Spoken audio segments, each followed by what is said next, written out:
Greetings from Indian Community School, Kuwait. Welcome to the briefing video of Sociology. As you all know that our Sociology is having two textbooks, Part 1, Indian Society, and Part 2, Social Change and Development in India. So moving to the Part 1, Indian Society, there are 4 main chapters, altogether constituting 40 marks. Each chapter will be having 10 marks. Second book, Social Change and Development in India. There are 5 major chapters. Structural change and cultural change will be having 5 marks each. The rest of the chapters, change and development in industrial society, change and development in rural society, and the social movements. Altogether, it will be consisting 30 marks. Now, moving to the question paper pattern, as you all know, we are having 4 sections. Section A, multiple choice question. Section B, very short answer question, and section C, it is short answer question, and section D will be long answer questions. So altogether we can see here, children, like section A, there are been 16 questions, each carrying 1 mark. Section B, very short answer, there will be 9 questions, each having 2 marks. And short answer question, there will be 7 questions, each will be having 4 marks. And the long answer, it will be 3 questions, each carrying 6 marks. In the long answer question, there will be 1 question which will be a graph based question. The most important topics from Indian society. So in the first chapter, demographic structure of Indian society, the most important one, it is the Malthusian theory. Sir Thomas Robert Malthus, an economist and demographer, has been suggested the Malthusian theory. In his view, in his work, Essay on Population, he pointed that the population growth is growing in geometric progression, whereas the food or the means of subsistence has been growing in arithmetic progression. So it will create an imbalance between the population growth and the food production. So in order to balance this, in order to make this balance, he suggested that there are 2 measures suggested by Thomas Robert, as that preventive measures and positive measures for making the balance between population growth and the food production. Yet we know that this theory has been influential for longer years, but it had criticism too.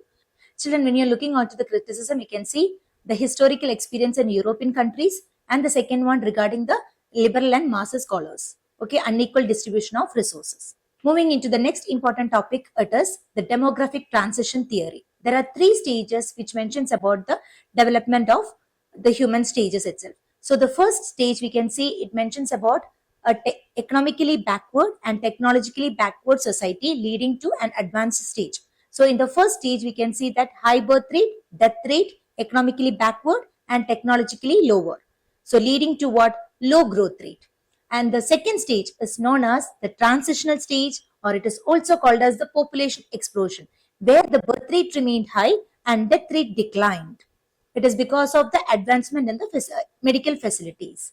And the third stage is known as the low growth stage, where we can see the birth rate and death rate are like balanced. Children, make sure you please note down the important concepts in the demography, terms and concepts in demography, like fertility rate, maternal mortality rate, sex ratio, age structure of the population has been repeatedly asked in the question papers. The next topic, it is dependency ratio. There are many questions has been asked regarding the dependency ratio. As you all know, what is dependency ratio? The proportion of dependence with the working age group, right? So here in India, especially they will be asking with respect to India itself. So you have to point out the working population of India is higher than that of the other countries. The next topic, it is the rural-urban differences. When you're moving to that topic, we can see 68.8% of the people are living in rural areas, whereas 31.2% are living in urban areas. Even the more people are living in rural areas, the proportion of people working in non-agricultural activities are more. Like the rural people are morely attracted to the urban areas and like non-agriculture occupations. Next, we'll be discussing about the National Family Welfare Program. So we can see here what was the objective of this program for the slowing down the rate and pattern of population growth. For this purposes, they have taken measures such as mass sterilization like male vasectomy and female tubectomy, which was criticized later. Then the government who came after the election, like after the emergency, they have abandoned these measures. What are the success of this family planning program? The growth rate of population has been decreased. Okay, achieved nearly universal awareness for the need and methods of family planning. When you're talking about the failures of the National Family Planning Program, we can say the growth rate still continues to be higher when compared to the other countries. Lack of availability of the reliable family planning methods. These are the major criticism. The next chapter it is social institutions, continuity and change. In this, the difference between caste and caste system, the features of caste system is being asked. The most important topic it is the principles on caste system. So it is being repeatedly asked in your paper. So you have to point it out. The principles of caste are the holism and hierarchy, and the second one it is difference and separation. Again, frequently asked question it is the classification of tribal society. So classification of tribes based on permanent traits and classification of tribes based on acquired traits has been asked. So on permanent, what are the bases? We can see here based on the region, based on the language, based on the size, etc. Okay, and whereas based on acquired traits, we can see that it has been classified on the basis of mode of livelihood, and the second one it is the process of incorporation into the Hindu society. Now children, again you have to note down the topic that is the diverse forms of family. Okay, the diverse forms of family like based on the residence, based on authority and based on the descent has been frequently asked. Next, we are moving into the next chapter, the patterns of social inequality and exclusion. Social stratification is the process where which the peoples are being categorized into hierarchy. There are three major principles of social stratification. It is a characteristic of a society, not simply a fraction of individual differences.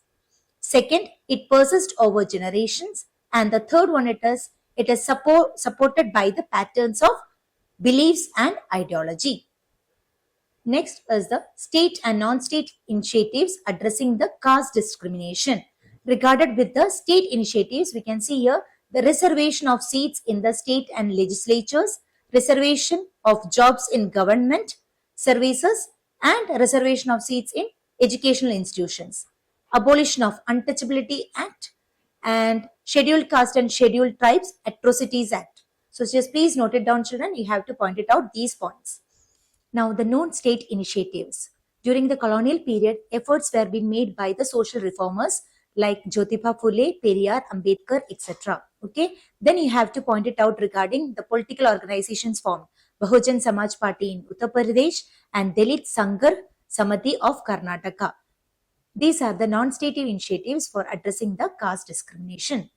Now, even though they have been providing the reservations for the scheduled caste and scheduled tribes, yet we can see here other backward classes, OBC, also need the reservation, because we can see that only the people who are having the landowners are enjoying the equal power and status, but rest of the people who are in, like those who don't own the land and those who are in the lower strata of the OBC category, are suffering same as similar to the scheduled caste and scheduled tribes. For them, again, there had been measures taken to provide reservation for the other backward classes. Children, and even for the MCQs, this particular topic is being asked repeatedly. Sri Purusha Tullana by Tarabai Shinde, which mentions about the double standards of a male-dominated society.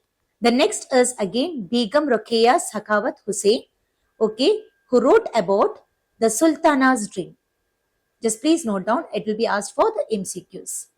Dear children, again from this chapter, the most important one it is the struggles of the disabled has been repeatedly asked. Please go through that topics. The last chapter from Indian society, the challenges of cultural diversity. Now, the state feels threatened by the cultural diversity and adopt assimilation and the policy of integration to create a harmonious society. So please go through what is the policy of assimilation and the policy of integration.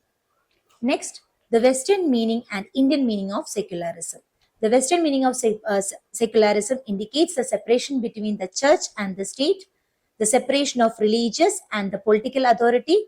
It related to the arrival of modernity and the rise of science and rationality.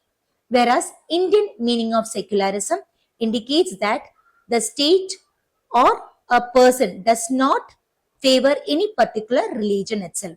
Equal respect for all religions rather than separation or segregation.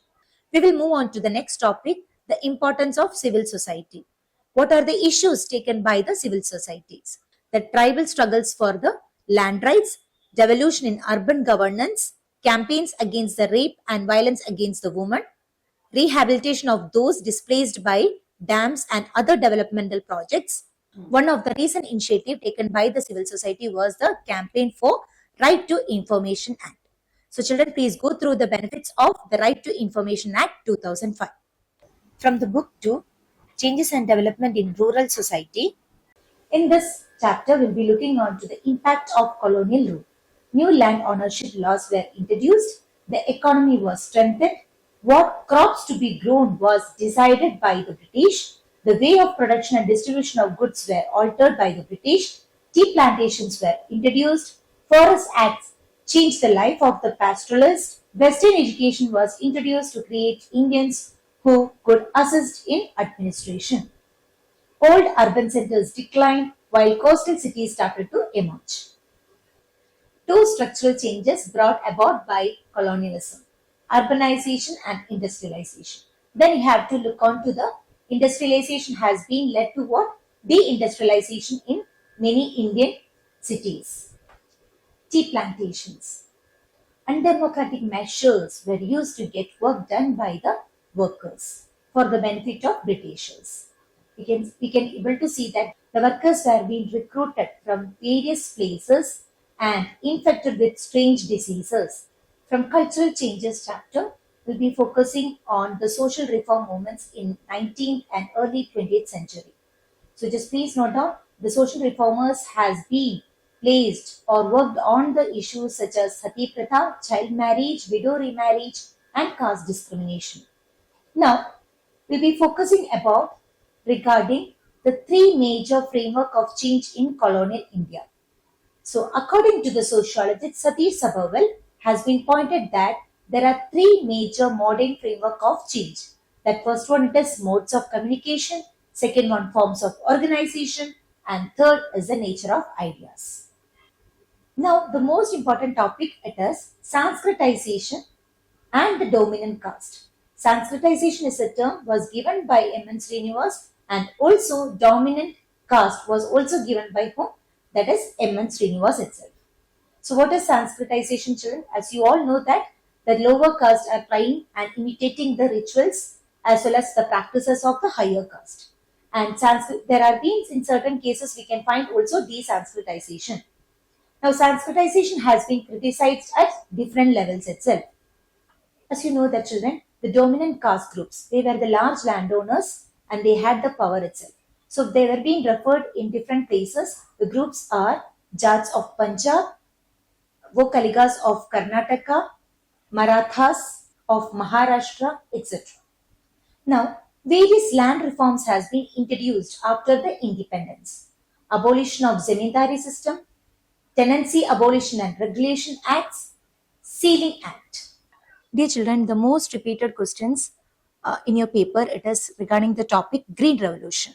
Okay, so you have to please mention about the impact has been happened, the positive and negative impact happened during the stage 1 and stage 2. So moving to that, social transformation that brought during as a result of Green Revolution. Agricultural productivity increased sharply because of the new technology. India could able to become a self-sufficient in food grain production. Increase in agricultural productivity, especially in certain regions such as Punjab, Haryana, etc. and considered a major achievement of the government itself. The negative impact during the Green Revolution was only the medium and large farmers benefited, displacement of tenancy cultivators, displacement of service caste groups, worsening of the economic condition for agriculture workers due to high rising prices and shift in the mode of payment. In second phase, the commercialization and market-oriented cultivation lead to livelihood insecurities, worsening of the regional inequalities, giving rise to intercaste violence, traditional system of cultivation, practices and seeds is being lost, environmental hazards. So these are the points, children. Please note that it is very, very important. Now we'll have to discuss regarding the central government policies and schemes for the betterment of rural society. Gram Uday Se Bharat Uday Abhiyan is a nationwide campaign with the help of which we will strengthen the Panchayati Raj and through its promote social harmony in villages, rural development and farmers development. It was launched on 14th April 2016. Next is the National Rural Urban Mission, the program which is being run by the Ministry of Health. The scheme of the central government in health protection in rural areas was launched in 12th April 2005. Initially, this mission was being kept for only 7 years. This program is run by the Government of India, through which the routes of integrated assistance have been opened up for the farmers across the country. Next, we'll move on to the chapter Change and Development in Industrial Society. So please go through the features of industrialization in India, the differentiate between organized sector and unorganized sector. This is a repeated questions which has been asked for your paper. Next is disinvestment, privatization of public sector or government companies. The government is trying to sell its share in several public companies. You can point out the example as the Modern Food Company. Okay. Now, here you have to point it out regarding how the people are finding their jobs through the advertisements, through employment exchange, personal contacts, and through contractors or jobbers. Now, in this chapter, you have to focus on the conditions faced by the badli workers, or we can say the contract work in organized sector. Another important topic, the scientific management, or it is also known as Taylorism. An American called Frederick Vincent Taylor invented the scientific management. It is also known as Taylorism or industrial engineering. Here we can see that all work is being broken down into smallest repetitive elements which is being divided between the workers. The workers are timed with the help of stopwatches. Each worker sits along a conveyor belt and worker assembles only one part of the final product. The speed of the work is being set by adjusting the speed of the conveyor belt. Use of machinery actually what de-skills workers. The famous sociologist Harry Braverman argues that use of machinery actually de-skills the workers. Service sector. Software professionals are middle class and well educated. Their work is supposed to be self-motivated and creative. But we often see that their work is also subject to the Taylorist labor processes. That is, time slavery, 10 to 12 hours is an average work day. Employees stay overnight in the office when faced with a project deadline. Long working hours are central to the industry's work culture. Next, we have to note down the conditions of the coal miners.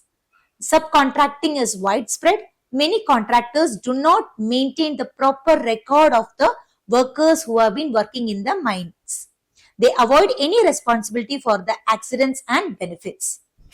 Dangers faced by our coal miners. Workers in underground mines face various conditions like fires, collapse of roofs and sides, the emissions of gases, ventilation failures, etc. In this chapter, you have to focus on the features of social movements. It requires sustained collective action directed against the state, aim of bringing public issues, organization. It will be having a leadership under a strong leader and it's having a structural organization. It is regarding the theories of social movement. The first theory, it is the theory of relative depression. So social conflict arises when a social group feels that it is worse off than another around it. Role of psychological factors such as resentment and rage. The next theory is the logic of collective action.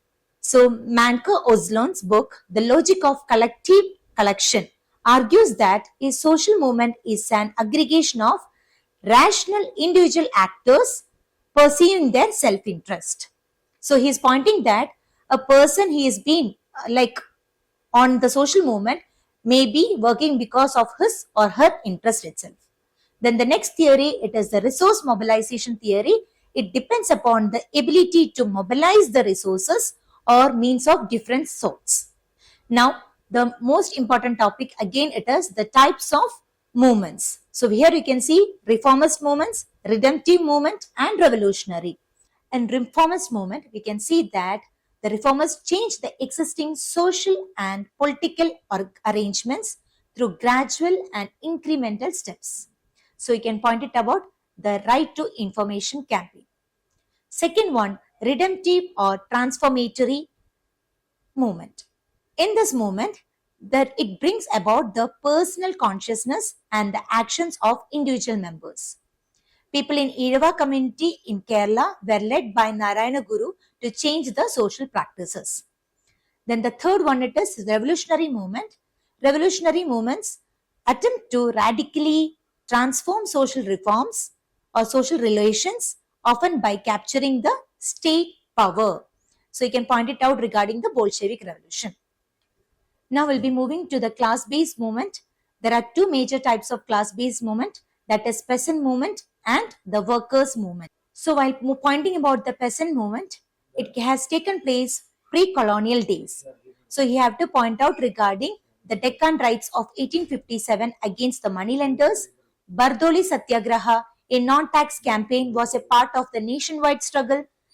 And between 1920 and 1940, peasant organizations such as Bihar Provincial Kisan Sabha and in 1936, All India Kisan Sabha was founded. Dear children, you have to focus on there are certain elements in the chapter which should be highlighted itself. So that is the peasants movements, the workers movement and the formation of Jharkhand state. Please go through it and wish you all the best.